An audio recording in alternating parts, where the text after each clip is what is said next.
और प्रोग्राम के इस सेगमेंट पे जी हम आज आपकी ज़हनी सेहत के हवाले से बात करेंगे। सोशल मीडिया का ज़माना है और सोशल मीडिया पर आपको हर प्लेटफॉर्म पर आप देखते होंगे, हर इंसान आपको बज़ाहिर खुश नज़र आता है और बहुत ही ज़्यादा प्रिटेंड करते हैं लोग या क्या सीन है, लेकिन अंदर वो बहुत ज़्यादा तन्हाई का शिकार होता है, परेशानियों ने घेर रखा होता है। और ये जो चकाचौंध की दुनिया है, इसमें हम खुद को जितना ज़्यादा वो समझते हैं ना कि शो ऑफ करेंगे, तो शायद हम लोगों को एक मैसेज देने की कोशिश करते हैं कि अपनी ज़िंदगी में बहुत खुश हैं, बहुत मुतमईन हैं, लेकिन हकीकत इसके बिल्कुल बरक्स है। ये जो परेशानियां हैं, बेसुकूनी है, ये तन्हाई के शिकार हम होते चले जा रहे हैं। अपने फ्रेंड्स, अपने जो फैमिली मेम्बर्स हैं, उनसे हम कट ऑफ होते चले जा रहे हैं। तन्हा रहना हमें क्यों अच्छा लगता है? ये सब क्या है? हमारी नींद, हमारा सुकून, हमारी वो जो एक होता था ना, एक तफरी, हम बहुत खुश होते थे, अपने आप को टाइम देते थे, एंटरटेन करते थे, छोटी छोटी चीज़ों में खुशियाँ ढूंढते थे। अब तो बड़ी बड़ी चीज़ें भी ज़िंदगी में आ जाती हैं तो हमें वो खुशी नहीं दे पाती हैं। इसकी रीज़न क्या है? ये सब क्या हो रहा है हमारे साथ? तो इसके लिए एक माहिर साइकेट्रिस्ट हैं, माहिर नफ्सियात हैं, मियाँ मोहम्मद वक्कास साहब। उनको हमने ख़ास तौर पे अपने मॉर्निंग शो में इनवाइट किया है। उनसे हम जानते हैं। वक्कास, आपको वेलकम करते हैं अपने मॉर्निंग शो में। कैसे हैं आप? अल्हम्दुलिल्लाह खैरियत से। अच्छा, आजकल आपको पता ही है सोशल मीडिया के ऊपर आप देखेंगे हम तस्वीर लगाते हैं, वीडियोस लगाते हैं, रील्स होती हैं, हम ये प्रिटेंड कर रहे होते हैं कि हम बहुत खुश हैं, है ना? अच्छे अच्छे कपड़े भी पहनते हैं, हेयर स्टाइल भी बनाते हैं, हम खाना खाने जाते हैं, इवन कुछ भी करते हैं, लेकिन अंदर खाते जो हकीकत है उसके बिल्कुल ही वो ऑपोजिट है ना? हर शख्स तन्हाई का शिकार है, परेशान है। क्या वजह है इसकी? असल में जो मेन इसका रीज़न है वो है कि हमने अपने आप को रियलिटी से इतना कट ऑफ कर लिया है कि हम चीज़ों को एक्सेप्ट ही नहीं कर पाते कि इन रियल वो चीज़ है या नहीं है। हम दूसरों की हाईलाइटेड रील्स को या किसी भी उनकी पर्सनालिटी को देख के हम अपने आप के साथ कंपैरिजन करना स्टार्ट कर देते हैं कि वो ऐसा है तो मैं ऐसा क्यों नहीं, जो कि एक बहुत बड़ा एक रूट कॉज है इस चीज़ का। और दूसरी चीज़ है कि हम, जैसे कि आपने कहा कि सोशल मीडिया के एक दौर में चल रहे हैं, तो सोशल मीडिया हम टोटली वर्चुअली अवेलेबल है, हर टाइम हम ऑनलाइन हैं, बिज़ी रखा हुआ है ख़ुद को, लेकिन हमारी दूसरी एक्टिविटीज़, जिस तरह हमारा एक सोशल इंटरेक्शन के अलावा जो एक फिज़िकल इंटरेक्शन होता है किसी से, फेस टू फेस कम्युनिकेशन, हमारे फ्रेंड्स, सोशल सर्कल जो भी है वो अवॉइड होता जा रहा है, जिसकी वजह से हमारे जो इसमें मैं ये कहता हूँ कि हमने लास्ट टाइम अपने आप से खुद कब ये सवाल किया था कि मैं खुश हूँ, दिल से खुश हूँ, तो वो चीज़ हम में नहीं रही अब। हम बज़ाहिर तो खुश हैं लेकिन अंदर से हमारे क्या, हम खुद से नहीं पूछते हैं कि मैं खुश हूँ या नहीं, बल्कि हम दूसरों को खुश करने के चक्कर में दूसरों को खुश करने के चक्कर में। और उसमें ये भी है कि हम एक चैलेंज फेस कर रहे हैं। हम 21st सेंचुरी में तो आ गए हैं, हमने सब कुछ अचीव कर लिया, हर चीज़ अचीव, लेकिन एक चीज़ मेंटल हेल्थ जो है, इससे हम अभी भी स्ट्रगल कर रहे हैं। किसी को आइडिया नहीं है, लोग हेल्प लेने से डरते हैं, जबकि उनको इस तरह से नहीं करना चाहिए। वो एक हेल्प लेना एक पॉजिटिव थिंग है, वीकनेस नहीं है, ये स्ट्रेंथ है। तो इस चीज़ को लोग जो है अंडरस्टैंड नहीं कर पाते हैं, जिसकी वजह से उनको इस चैलेंज का सामना होता है कि मेंटल हेल्थ। अब देखा जाए तो मोस्टली हम डेली बेसिस पे जो क्लाइंट्स देखते हैं या पेशेंट्स देखते हैं, उनमें ये होता है कि जब भी किसी से कोई क्वेश्चन किया जाता है, ही सेड कि वो आइसोलेट रहता है मोस्टली। तो आइसोलेशन की रीज़न क्या है कि हमने अपने कनेक्शंस को और अपने जितना भी हमारा सोशल नेटवर्क है उसको कट ऑफ कर दिया है। हम एक रेस में भाग रहे हैं, हमें अपने फ्यूचर की टेंशन है, हमें अपने हर किसी को एक टेंशन है, फाइनेंस, कार लेनी है, ये लेना है, वो लेना है, अपना मेंटल पीस कोई भी नहीं देख रहा। अच्छा, इसमें एक चीज़ ये भी आ जाती है ना कि हमारे जो अपने बहुत ज़्यादा हमारे करीबी होते हैं, हमारे अपने जो असल में रिश्ते होते हैं, वो हम पे बिला वजह बहुत ज़्यादा बोझ डाल देते हैं। वो उनकी एक्सपेक्टेशंस का बोझ होता है जो हमसे उनकी वाबस्ता होती हैं, मुंसलिक किए हुए होते हैं। अब देखें, अगर आप माहिर नफ्सियात हैं, मैं एक एंकर हूँ, तो मैं अब किसी लोगों के कितने काम कर सकती हूँ? आखिरकार मैं भी अल्लाह की बंदी हूँ, एक खातून हूँ, मेरी भी एक पर्सनल लाइफ है।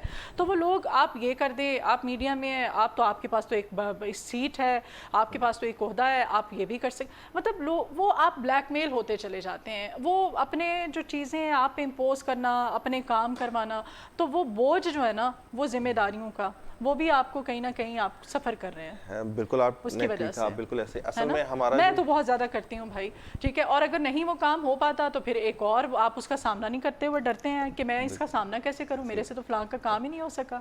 ऐसे आपके साथ भी होता होगा? बिल्कुल बिल्कुल, बहुत सी चीज़ें एक्सपीरियंस की हैं। स्टार्ट में ये था कि जब मैं इस फील्ड में नहीं आया था तो मेरे साथ भी बहुत से इस तरह के इश्यूज होते थे, बहुत से होते थे, लेकिन फिर एक चीज़ सीखी कि से नो। हाँ, कि नहीं कह देना चाहिए। अगले बंदे को कुछ वक्त के लिए वो बुरा लगता है, लेकिन जब हम किसी को इन शॉर्ट लाइक लारों पे रखते हैं ना, वो मतलब उनको एक उम्मीद दे देते हैं कि ठीक है यार मैं आपका काम कर शायद दूंगा। हम नहीं रखते हैं, लेकिन उनका काम करने के चक्कर में हम अपनी जिंदगी को लारों में लगा देते हैं, अपने आप को टाइम नहीं दे पाते। ऐसे ही है बिल्कुल। तो जब हम सिंपली नो कह देंगे तो हम भी रिलैक्स हैं और वो पर्सन नेक्स्ट पर्सन भी रिलैक्स हो जाएगा। उसको पता होगा यार ठीक है, कुछ अर्से के लिए हो सकता है वो थोड़ा सा माइंड कर जाए, लेकिन एटलीस्ट हम खुद भी पीस में होंगे और वो भी बाद में उसको ये चीज़ अंडरस्टैंड हो जाएगी कि बिल्कुल ठीक ये था डिसीजन। तो इसमें सोशल मीडिया का कितना किरदार है? इसने हमारी ज़िंदगियों पे क्यों इतने, ये सोशल मीडिया की गलती है या हम सब की गलती है कि हम हर चीज़ सोशल मीडिया पे डाल देते हैं? इसका पॉजिटिव यूज़ भी तो है ना? बिल्कुल ऐसा ही है, पॉजिटिव यूज़ भी है। अब देखा जाए तो रीसेंट रिसर्च के मुताबिक जो सोशल मीडिया का नेगेटिव इम्पैक्ट है यूथ पे, क्योंकि अब आने वाली आगे यूथ ही है जिन्होंने आगे लेके चलना है हर चीज़ को,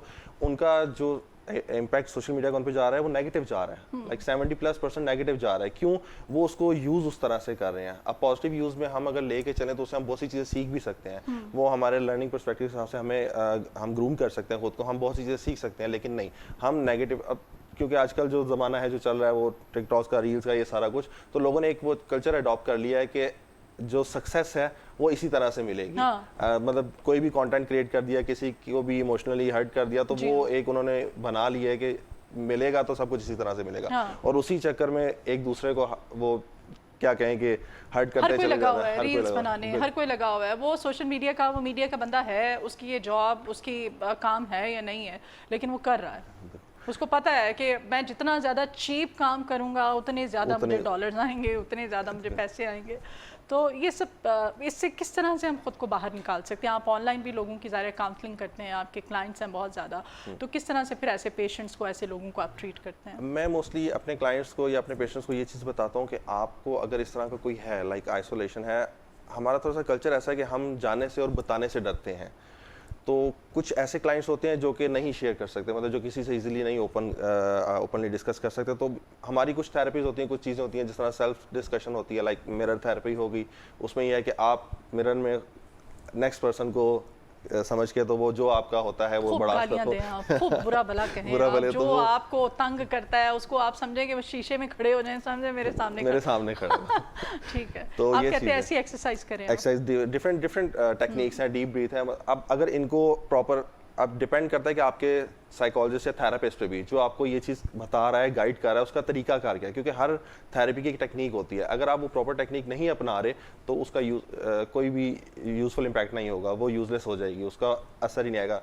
और यही वजह है कि लोग, अब पाकिस्तान में तो साइकोलॉजी को इतना समझा ही नहीं जाता। आपको पता है कि पेशेंट्स आते हैं डेली बेसिस पे, अब नहीं, वो बड़ा इंसल्टिंग समझा जाता है। इंसल्टिंग नहीं, शायद ये समझा जाता है, हम लोग जब हमें कोई कहता है डॉक्टर कि आप साइकेट्रिस्ट के पास जाएं, हम समझते हैं कि शायद हमें, वो कहते हैं नहीं ये जहनी ठीक नहीं है, जहनी तौर पर ये बीमार है।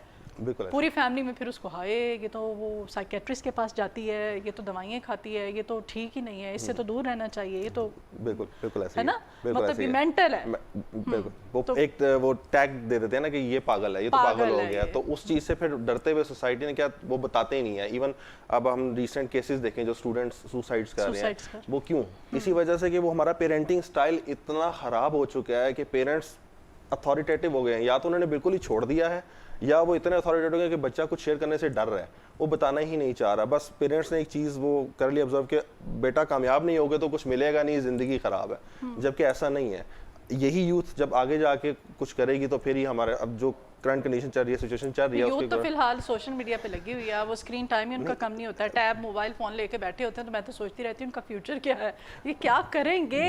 ये हम लोग, हम माँ बाप हैं तो हम इनको अगर थोड़ा सा वो डांट टपट देते हैं या टाइम मांगने की कोशिश करते हैं, हमें इस तरह से ही ट्रीट करते हैं, आगे जाकर के क्या वो इसमें ये है ना कि हम स्मार्टली एक्टिव तो हो गए हैं, सोशल मीडिया पे एक्टिव हैं, लेकिन इमोशनली हम इनएक्टिव हैं। हमें पता ही नहीं है कि हमारे इमोशंस में क्या चल रहा है, किस तरह चल रहा है, हमने किससे क्या चीज़ शेयर करनी है। बच्चे ज़्यादा ब्लैकमेलर हैं, और बच्चे आपको ऐसे ऐसे आगे से ट्रीट करते हैं कि माएँ, मेरे जैसी तो जो नरम दिल माएँ हैं वो वैसे ही दिल पकड़ के बैठ जाती हैं। बिल्कुल अगर आपने डांट भी दिया ना तो 2 दिन मुझे तो खुद ही, मतलब खुद पे ही वो होता रहता है कि मैंने क्यों मारा है, क्यों डांटा। ऐसी है तो वो बस ये पेरेंटिंग स्टाइल के ऊपर आ जाता है क्वेश्चन के, हमें ये चाहिए एज अ पेरेंट जो है कि हम अपने बच्चों को चीज़ों को अडॉप्ट करना सिखाएं, ना कि उन पे थोपें, ना पे उनके ऊपर वो चीज़ इम्पोज करें। ठीक है, क्यों? क्योंकि बच्चों ने चीज़ें सीखनी है, लर्न करनी है। जब हम एक बचपन से उनका एक माइंडसेट बना देंगे, बेटा भागो रेस है, तो वो फिर दूसरे इंसान, वो इमोशंस खत्म हो जाते हैं वहाँ पे इमोशंस की जगह नहीं रहती है। क्यों? वो उनको एक चीज़ सिखाई गई है कि आपके सामने कुछ भी आ रहा है आप इग्नोर करो और चलते ही जाओ। यही करंट सिचुएशन हॉस्पिटल्स में चल रही है जो आजकल हम देखते हैं डेली बेसिस पे। अच्छा मोहम्मद वकास, मुझे ये बताइएगा कि आजकल का ये जो मसरूफ़ तरीन हमारी ज़िंदगी है, इस ज़िंदगी में, इस दौर में भी हम ख़ुद को खुश कर सकते हैं? ज़हनी सुकून किस तरह से हासिल कर सकते हैं? क्या किया जाना चाहिए? बिल्कुल कर सकते हैं अगर आप सेटिस्फाइड हैं कि आप थोड़ा सा इस्लामिक पर्सपेक्टिव से अगर इसमें मैं थोड़ा सा ऐड करना चाहूँ कि अगर आपका ईमान इतना मजबूत है कि आपको इस चीज़ पे भरोसा है कि जो मुझे मिल रहा है वो मेरा ही नसीब है, मेरा ही रिस्क है, कोई नहीं छीन सकता, तो आप एक मेंटली सेटिस्फाइड रहते हैं कि जो चीज़ अल्लाह ताला ने लिखी है वो तो मिलनी ही मिलनी है। हम बस एक वो है ना कि लोगों से छीनने की कोशिश कर रहे हैं कि उसके पास आ गया तो मेरे पास भी ये आ जाए, वो लेने के चक्कर में हम किसका क्या करें, तो वो एक मेंटली स्ट्रेस बन जाती है जिसकी वजह से पूरी फैमिली उस चीज़ में आ जाती है। एक पर्सन मेंटली स्ट्रेस में आता है तो वो पूरी फैमिली उस चीज़ को फेस करती है और उसका जो इम्पैक्ट है वो सब पे जाता है, थ्रू बच्चों से लेकर हर चीज़ पे। तो हम इस चीज़ को इस तरह से कम कर सकते हैं, हम अपना एक बिलीफ स्ट्रॉन्ग करें कि ठीक है स्ट्रगल करनी है लेकिन जो चीज़ मिलनी है वो वक्त पे मिलनी है। और अगर हम इसको साइकोलॉजिकल एस्पेक्ट से देखें तो खुद से सेल्फ लव बहुत ज़रूरी है कि अगर आप खुद को नहीं मुतमईन करेंगे, सेल्फ लव नहीं करेंगे, खुद से मुतमईन नहीं होंगे तो फिर आप इस चीज़ में रहेंगे कि यार मैं तो कुछ भी नहीं कर सकता। सबसे पहले आप कह रहे हैं कि सेल्फ लव, अपने आप को पहचानो, अपने आप को टाइम दो, अपनी जो लिए कुछ करो, हैं उनको पहचाने, वीकनेसेस से सीखें और पैसे उनको जमा ना करो, बचते सेविंग्स ना करो, बल्कि खुद पे भी इन्वेस्ट किया नहीं, करो। वो भी जरूरी है, पैसे जमा करना भी जरूरी है, लेकिन जब तक आप अपने ऊपर नहीं आप अपने आप को प्यार फिर कैसे करेंगे? अब दायरा कुछ तो करना पड़ेगा ना खुद को प्यार करने में। मुझे जैसे अच्छा लगता है शॉपिंग करना, आउटिंग करना, मुझे तो फिर पैसे इन्वेस्ट करने पड़ेंगे ना। वो कुछ लोग ऐसे कहते हैं ना, वो बिल्कुल ही उसको इन्वेस्ट नहीं करते, तो वो जमा करते हैं। चले अच्छा, ये जो साइकोलॉजिकल ये काउंसलिंग थेरेपी है, ये आप किस तरह से पेशेंट को, क्या इसका ट्रीटमेंट होता है? इसमें सबसे पहले एक चीज़ आ जाती है कि रैपिड बिल्ड। हमारे सामने कोई पेशेंट आता है या क्लाइंट आता है, जब तक हमारी उससे रैपिड बिल्ड नहीं होगी, हम उसका हिस्ट्री, अब हर सिनेरियो में हिस्ट्री ज़रूरी होती है कि हिस्ट्री आपकी कहाँ से चल रही है और किस तरह से चल रही है। जब हिस्ट्री पता चलती है तो हम फिर डिफरेंट सेशंस करते हैं, उसमें डिपेंड करता है कि जो हमारा क्लाइंट है या पेशेंट है उसका कंडीशन क्या है। अब उसमें सीवियर डिप्रेशन है, माइल्ड है या मॉडरेट है, वो डिफरेंट कैटेगरीज में लाई करता है। फिर हम टेस्ट अप्लाई करते हैं कुछ, जिससे हमें मजीद एक पता चल जाता है। किस किस्म के टेस्ट होते हैं? डिफरेंट टेस्ट होते हैं, लाइक डिप्रेशन को डायग्नोज करने के लिए एक एग्जांपल देता हूँ, हैमडी है, डिप्रेशन असेसमेंट टेस्ट कैसा टेस्ट है? इसमें डिप्रेशन के क्वेश्चनर्स होते हैं, उर्दू और इंग्लिश दोनों में होते हैं। तो वो जो हमारा क्लाइंट या पेशेंट होता है वो उसके आंसर्स करता है, तो उससे हमें वो उनका पता चल जाता है कि वो किस फेज में है। फिर जब हम उनसे क्वेश्चन करते हैं, मतलब डिफरेंट टेस्ट हैं, पर्सनैलिटी टेस्ट होते हैं, पर्सनैलिटी असेसमेंट होते हैं, ह्यूमन फिगर ड्राइंग होती है, उसके थ्रू भी हम असेस कर सकते हैं। इवन अब कोई अगर क्लाइंट ड्राइंग करता है तो उसके ड्राइंग के अंदर पता चल जाता है कि कितना डिप्रेशन वो अपने अंदर लेके बैठा हुआ है। उसके वो ड्रॉ करने से, उसमें शेडिंग और ईच एंड एवरीथिंग वो जब करता है तो वो सारा उसका अपना आप बाहर निकाल के रख देता है उस पिक्चर पे। तो उससे हमें डायग्नोज करने में इजी हो जाता है कि इसके अंदर चल क्या रहा है। तो फिर हम उसके डिफरेंट सेशंस करते हैं। जब रैपिड बिल्ड हो जाए, कई दफ़ा ऐसा होता है कि चैलेंज फेस करना पड़ता है। अगर क्लाइंट कोऑपरेट कर रहा है तो फैमिली कोऑपरेट नहीं करती, क्योंकि ये टू वे होता है। इसमें अगर हम अपनी एफर्ट 100% दे देंगे और फैमिली जो है वो अपनी एफर्ट नहीं देगी तो फिर वो उसका कोई फायदा नहीं है। किस एज के केसेस वैसे ज़्यादा तर आते हैं? मैंने तो चाइल्ड भी देखे हैं, एडल्ट भी देखे हैं और शादीशुदा केसेस वो तो काफ़ी ज़्यादा आते हैं नाउअडेज, क्योंकि फैमिली काउंसलिंग भी आ जाती है इसमें। तो हर तरफ से शादीशुदा में बीवियां बेचारी ज्यादा आती होंगी। नहीं, उसमें वो डिफरेंट है, क्योंकि आजकल जो सिनेरियो चल रहा है उसमें दोनों का आता है, कपल इश्यूज आते हैं, एक इंडिविजुअल का इशू नहीं होता। लड़के भी आते हैं उसमें, लड़के भी आते हैं, तो वाइस वर्सा दोनों इस दौर में 21st सेंचुरी में दोनों इक्वल चल रहे हैं। चाहे काम बराबर ही जारी और सारी रखें ख़वातीन आप। अच्छा, मनफी ख्यालात, कुछ लोगों को ना वैसे ही खामखाई मतलब अजीबो गरीब मनफी किस्म की ना, आपको नेगेटिव किस्म की थॉट्स, ख्याल, कोई काम शुरू करना है तो उससे पहले, या फिर मौत का खौफ हर वक्त रहता है कि खुदा, किसी को सुना है कि उसको फलां को ये डिजीज़ हो गई है तो उसको लगेगा कि मुझे भी यही वाली बीमारी हो गई है, खुदा न खास्ता। तो ये क्या सीन है? इसमें लाइक इसको हम फोबिया कहते हैं, ठीक है। इन केस लाइक कुछ लोगों को होता है, बचपन में ऐसे, बचपन भी ठीक ही गुजरा होता है ऐसे लोगों का, मैंने अक्सर देखा है, लेकिन क्यों उनके साथ ऐसा होता है? ये इसमें ये होता है कि कुछ लोगों का ना कॉन्फिडेंस लेवल इतना स्ट्रांग नहीं होता, या कुछ बैक लाइफ में ट्रॉमास इस तरह के हुए होते हैं जिसकी वजह से उनको ये चीज़, वो अगर किसी के साथ चीज़ हो रही है तो वो ये फील करते हैं ये मेरे साथ भी ये हो जाएगा। फॉर एग्जाम्पल, अगर हम एग्जाम्पल लें कोविड की, कोरोना में कुछ लोग सिर्फ इसलिए आइसोलेट हो गए कि उनको लगता था कि मुझे हो गया है, मुझे इसमें, तो उसमें क्या है कि अवेयरनेस बहुत ज़रूरी है। हर चीज़ की राइट अवेयरनेस जब तक नहीं होगी तो उसका फ़ायदा नहीं है। सही। हमारे यहाँ पे एक चीज़ हाईलाइट कर दी जाती है लेकिन उसकी अवेयरनेस प्रॉपर नहीं दी जाती कि उसका कैसे उससे हमने कोप अप करना है और किस तरह से उसको करना है, तो उस वजह से ये इश्यूज होते हैं। ठीक है, मतलब कोई ना कोई ट्रॉमा में से गुजरे होते हैं, कोई ना कोई ज़िंदगी में ऐसा हादसा, कोई वाकया हुआ होता है, तो इस वजह से एक आम आदमी की जो जहनी सेहत है उसको बेहतर करने के लिए हमें डेली बेसिस पे क्या एक्सरसाइजेस करनी चाहिए, क्या करना चाहिए? सबसे पहले तो हमें डेली बेसिस पे जो हमने अपना 24 आवर्स एक सोशल मीडिया टेलीफोन पे लग करना शुरू कर दिया, रिमोट वर्क कर रहे हैं, फैमिली में भी हैं तो फैमिली को टाइम नहीं दे रहे, तो मैं ये सजेस्ट करूँगा कि जो आपके पास है, अवेलेबल है, उसके साथ थोड़ा वक्त स्पेंड करें। जब तक आप एक चीज़ से निकल के दूसरी चीज़ में नहीं आएंगे, आपके थॉट्स चेंज नहीं होंगे, आप नेगेटिविटी को नहीं छोड़ेंगे, और जितना ज़्यादा आपका सोशल सर्कल इंक्रीज़ होगा, not in sense of social media, जिस तरह हम देखते हैं वर्चुअली हर बंदा अवेलेबल है, हर किसी के लिए अवेलेबल है, लेकिन जब उसको ज़रूरत होती है तो कोई भी अवेलेबल नहीं होता। तो वो कहते हैं कि आप कोई पोस्ट डाल दे तो उस पर आपको हज़ारों लाखों कमेंट्स आना शुरू हो जाते हैं, है ना? बिल्कुल। लेकिन जब वो बंदा हॉस्पिटल में होता है या खुदा न खासा वो जब दुनिया से जाता है तो उसके जनाजे में उतने लोग नहीं होते हैं, वो आपके घर वाले और आपके करीबी रिश्तेदार। तो हमने एक दौर ऐसा क्रिएट कर दिया, और ये हमने खुद बनाया, ये किसी ने नहीं बनाया। हम अगर इस चीज़ को सुधारना चाहें तो हमारे यहाँ अब जिस तरह यूरोपियन, एक छोटी सी एग्जांपल देता हूँ, यूरोपियन कंट्रीज़ में ये होता है कि मोस्टली जो होते हैं वहाँ पे क्लाइंट्स या पेशेंट्स, उनको एंटीबायोटिक्स की जरूरत नहीं पड़ती। अच्छा। वो वहाँ पे क्या होता है कि वहाँ पे डॉक्टर्स का मोस्टली कॉन्सेप्ट ये है कि एक पेशेंट आया, अगर हम उसका एनवायरनमेंट चेंज कर दें या उसको काउंसल कर दें तो वो बेहतर फील कर सकता है। लाइक अगर कोई डाउन फील कर रहा है, किसी को सर दर्द है या किसी को इस तरह से है, तो वो एनवायरनमेंट चेंज करके भी वो उस चीज़ से कोप अप कर सकता है। ना कि फिल्मों में दिखाते हैं ना कि उनके यहाँ जब कोई किसी को कोई ऐसी सिवियर किस्म की बीमारी हो जाती है तो वो कहते हैं इसको ना आप किसी ऐसे एरिया में ले जाएं, नॉर्दर्न एरियाज़ में ले जाएं, इसको कहीं बाहर ले जाएं, हिली एरियाज़ में अच्छी जगह पे ले जाएं। और हमारे पाकिस्तान में ये कहते हैं कि बस इस यासीन पढ़ना शुरू कर दें, घर वालों को बुला लें, बस आखिरी वक्त आ गया इसका। नहीं, वो चीज़ भी एक चीज़ तो हम है कि इस्लामिक पॉइंट से वो एक चीज़ ट्रू है, लेकिन हम अगर हम उस चीज़ को लेते कैसे हैं, कोप अप कैसे करते हैं, वो हमारे ऊपर है। आपने कहा एटमॉस्फेयर बिल्कुल ऐसे ही फर्क पड़ता है। अब मैं अपनी रियल लाइफ एग्जांपल दूं तो मेरे कुछ क्लाइंट्स ऐसे हैं जिनको मैं सिर्फ ये सजेस्ट करता हूं, जब वो इवन माइग्रेन काफ़ी स्वेयर होता है तो मैं जब उनको ये सजेस्ट करता हूं कि आप ये रेमेडी लें, मतलब एनवायरनमेंट चेंज करें और थोड़ा सा लाइटनिंग इफेक्ट कम कर दें, तो वो अच्छा फील करते हैं।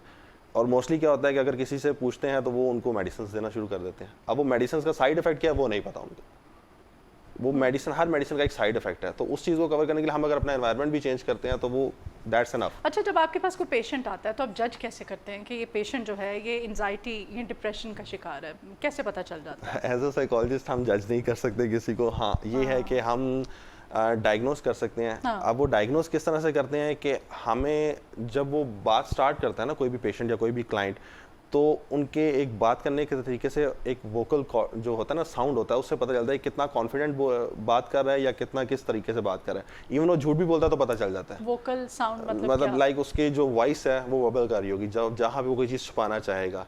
तो उसमें ये होता है कि जब हमारे पास कोई भी आता है तो फर्स्ट इंप्रेशन में हम उसको ऐसा इस तरह से फटाफट से डायग्नोज नहीं कर सकते ये डिप्रेशन है या क्या है। एंजाइटी तो इस वक्त पाकिस्तान में अगर देखा जाए तो एंजाइटी तो हर पर्सन को है, ठीक है। इवन जो न्यू बॉर्न बेबीज होते हैं वो भी किसी हद तक एंजाइटी का शिकार होते हैं, बाय बर्थ वो चीज़ आ रही होती है क्योंकि फैमिली में चल रही है ना एक चीज़, तो वो तो है। अब उस एंजाइटी को अगर टाइम पे ख़त्म ना किया जाए तो लीड करती है डिप्रेशन की तरफ, जो कि स्वेयर है। तो अगर हम एंजाइटी तक ही इसमें पैनिक अटैक्स उसमें भी ये कि अवेयरनेस नहीं है हमें। अगर हम यही चीज़ अब बेसिकली लोगों तक पहुँचाना चाहते हैं एज अ साइकोलॉजिस्ट कि अगर आपको लगे कि कुछ आप डाउन फील कर रहे हैं तो साइकोलॉजिस्ट से मशवरा करने में कोई खराबी नहीं है। जी। माना कि वो उस वक्त आपको नहीं हील कर, लेकिन उनका मशवरा जो आपको लेटर ऑन लॉन्ग टर्म के लिए बहुत हेल्प आउट कर सकता है। तो इस चीज़ को अगर लेके चलें तो हम इस चीज़ से बच सकते हैं, डिप्रेशन और एंजाइटी वगैरह से। अच्छा, नींद की कमी का कितना इसमें दारोमदार है, जज्बाती सेहत पर कितना ये असरअंदाज होती है? हाँ, अगर आपकी फिजिकल हेल्थ, नींद की वजह से फिजिकल हेल्थ अफेक्ट होती है, अगर आपकी फिजिकल हेल्थ अफेक्ट हो जाएगी, आप फिजिकली स्ट्रांग नहीं, आप मेंटली भी स्ट्रांग फील नहीं करेंगे। तो अपना जो लाइफ में जो नींद का टाइम है या स्लीप स्पैन है उसको हमें ठीक करने की बहुत ज़रूरत है। क्योंकि मैंने जो चीज़ नोटिस किया है कि हमारी नींद ख़राब होती जा रही है, हम अपने आप को इतना हमने कामों में मशगूल कर लिया है कि हमारी जो नींद का टाइम है वो सेट नहीं है जी। तो उसकी वजह से हमारी लाइफ बहुत डिस्टर्ब हो रही है। तो 6 से 8 घंटे की जो नींद है वो बहुत ज़्यादा ज़रूरी है आपको मेंटली फ्रेश करने के लिए। उसके बाद आप अपना काम जो फ्रेश कर सकते हैं। अगर नींद पूरी नहीं होगी तो आप मोस्टली ये होगा कि आपको काम में भी आपका दिल नहीं लगेगा, आपसे कोई बात करेगा तो आपको वो इरिटेशन होगी कि यार ये मुझसे क्यों बात कर रहा है, तो वो चीज़ आपको इस तरह से अफेक्ट करेगी। अच्छा, बच्चे भी आते हैं आपके पास?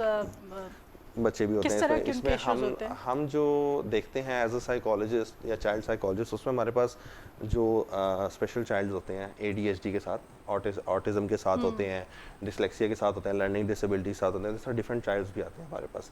तो उसमें ये होता है कि बेसिकली अब तो पाकिस्तान में एक बड़ा अच्छा चल रहा है कि ऑटिज्म सेंटर्स ओपन हैं और वहाँ पे मतलब प्रॉपर बच्चों को दिया जा रहा है, टेक केयर दी जा रही है। लेकिन कुछ हद तक ये है कि बच्चों को संभालना बहुत, ऑटिज्म और ये जो डिसलेक्सिक बच्चों को तो संभाल सकता है बंदा, लेकिन जो ऑटिज्म स्पेक्ट्रम डिसऑर्डर के साथ आते हैं उनको थोड़ा सा चैलेंजिंग होता है। तो उनके लिए टेक्निक्स होती हैं कि किस तरीके से संभालना है, तो वो अगर प्रॉपरली ऑटिज्म सेंटर में फॉलो की जाए तो वो फिर वो भी मैनेजेबल होते हैं।